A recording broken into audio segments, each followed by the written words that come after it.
Bon, ce rapport est toujours très dense, mais c'est une nouvelle fois une énumération de réalisations, de projets d'ailleurs qui vont plutôt tous dans le bon sens, mais on a l'impression au fond que ça s'apparente davantage à un outil de propagande plus qu'à un véritable instrument de pilotage des politiques publiques.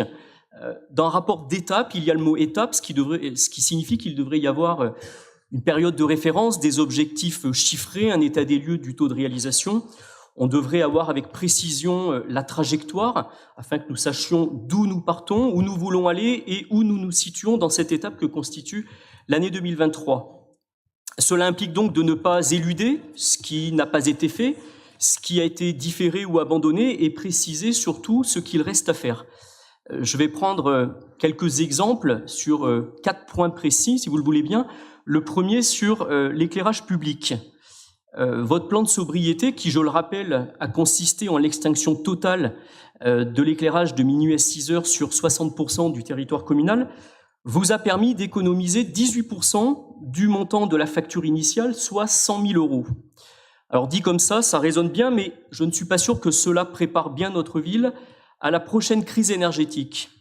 Il y a 2 ans, souvenez-vous, lors du même rapport d'étape, celui de 2021, je vous recommandais d'investir massivement dans l'éclairage LED. Pourquoi? Je vous le rappelle, parce qu'il est moins énergivore, parce qu'il permet de réduire en moyenne de 50% le coût de la facture. Et je voudrais m'arrêter un instant sur un exemple concret, proche de chez nous, la ville de Montluçon, qui, en déployant la technologie LED sur l'intégralité de son parc, et en combinant d'ailleurs avec d'autres mesures, comme l'éclairage d'un lampadaire sur 2, je vous l'avais aussi préconisé, un lampadaire sur 2 dans certains secteurs évidemment, ou encore la baisse d'intensité, Montluçon, avec toutes ces mesures, a réduit sa facture de 80%.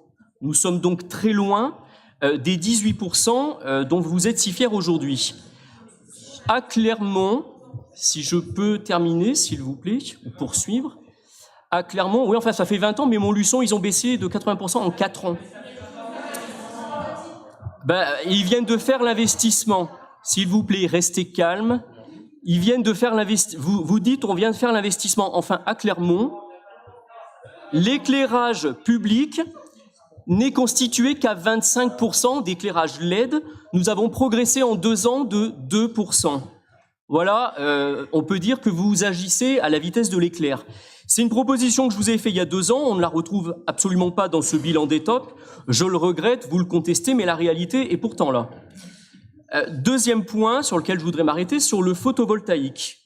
Vous n'avez visiblement toujours pas réalisé de diagnostic sérieux sur l'ensemble de notre patrimoine immobilier qui pourrait accueillir en toiture ou en façade des panneaux solaires. Là aussi, commencer par un inventaire précis, un objectif de bâtiments à équiper et faire le bilan du taux de réalisation serait pourtant du bon sens. Vous vous limitez aux réalisations d'ombrières sur les parkings, c'est bien peu, et je vous rappelle d'ailleurs que ce sont des projets qui sont portés par la métropole et non par votre majorité. Sur la rénovation thermique, 3e point, dans chaque rapport, année après année, vous nous annoncez la fin du remplacement des chaudières à fioul. Je crois que je peux remonter sur les 3 derniers rapports, nous avons systématiquement cette phrase. Et chaque année, nous constatons que vous en remplacez toujours. Nous le vérifions d'ailleurs dans les budgets où ces investissements sont souvent reportés d'un exercice à l'autre.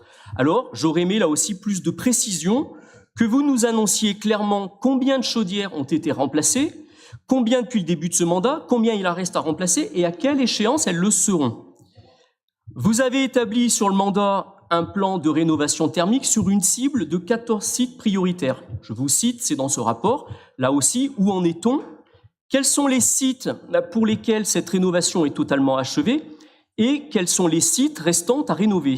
Rien, encore une fois, dans ce rapport dit d'étape. Enfin, je pense que vous avez un souci dans la définition des priorités parce que je vois que toujours rien n'est prévu pour la Maison des Sports, alors que ce site, à lui seul, concentre 14% de nos consommations de gaz et 9% de nos consommations d'électricité. Si ce site ne remplit pas la définition d'une priorité, je ne sais pas ce qu'il le définit. Alors, moi j'ai envie de vous dire, si vous ne le faites pas au nom de la transition, faites-le au moins pour soulager nos finances, car voyez-vous, ce sont des dépenses de fonctionnement qui ne sont pas maîtrisées, mais nous aurons l'occasion d'y revenir tout à l'heure. Enfin, quatrième point sur la qualité de l'air en ville. Alors, là aussi, je suis assez stupéfait parce que vous citez les boulevards sud dans ce rapport. Moi, j'observe quand même que votre politique, à ce jour, a réussi à créer des bouchons, générant donc une pollution de l'air là où d'ordinaire il n'y en avait pas. C'est le cas sur ces boulevards sud.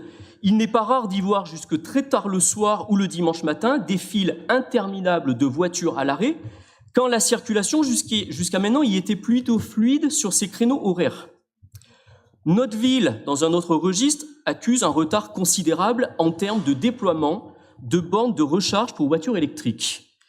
Quand nous en avons précisément 11 à Clermont sur le seul périmètre communal, Nîmes en compte déjà 24, Angers 30, Amiens 50, Mulhouse 100. Je prends ces villes parce que ces villes sont comparables à Clermont en nombre d'habitants et d'ailleurs pas forcément gérées par des municipalités écologistes. Vous en conviendrez, la preuve que le volontarisme n'est pas qu'affaire de couleur politique.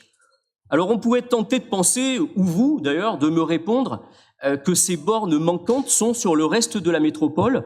Bien non, si on élargit un petit peu le comparatif, il y en a 36 sur la métropole, quand l'agglomération de Mulhouse en compte déjà 11 fois plus, c'est-à-dire plus de 400. Des bornes qui sont d'ailleurs jugées souvent peu performantes en termes de puissance et de vitesse de charge par les utilisateurs. Et dans ce domaine, pas de précision non plus sur l'objectif, sur les moyens mis en œuvre pour rattraper le retard et le calendrier d'exécution. D'ailleurs, c'est encore plus simple, vous n'en parlez pas du tout. J'ai tourné toutes les pages de ce rapport pour essayer de voir où est-ce que vous en parliez ou n'en parlez pas. Pourtant, l'interdiction de vente de véhicules neufs thermiques, c'est en 2035, c'est demain. C'est donc aujourd'hui qu'il faut accompagner cette transition et préparer notre territoire. Mais bon, de là à penser que votre seule stratégie pour améliorer la qualité de l'air consiste à chasser les voitures du centre-ville, il n'y a qu'un pas. Enfin, dernier point, si nous voulons véritablement être un territoire à énergie positive à l'horizon 2050, c'est l'objectif de la collectivité, il faut envisager toutes les solutions de bon sens qui concourent à remplacer les énergies fossiles par des énergies renouvelables ou décarbonées. J'évoquais il y a un instant l'énergie photovoltaïque, mais je pense qu'il faut penser à d'autres sources naturelles, comme la géothermie par exemple. La géothermie de surface, qui constitue un véritable réservoir de chaleur l'hiver et de fraîcheur l'été, permettrait de raccorder nos bâtiments publics et les quartiers qui ne le sont pas encore à un nouveau réseau urbain pour limiter davantage encore nos émissions de CO2.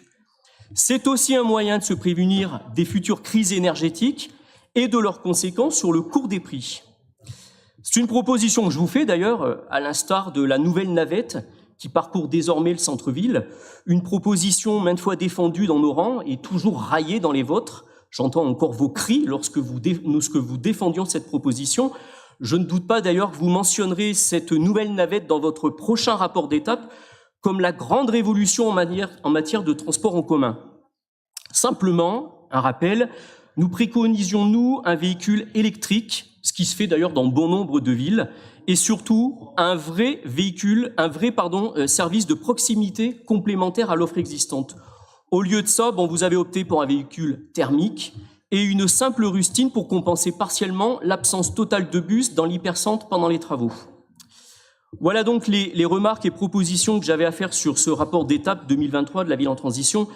J'espère que vous serez un peu plus à l'écoute, que vous serez un petit peu moins dans le dogmatisme que d'habitude pour donner un vrai virage à la nécessaire transition écologique dans notre ville. Je vous remercie.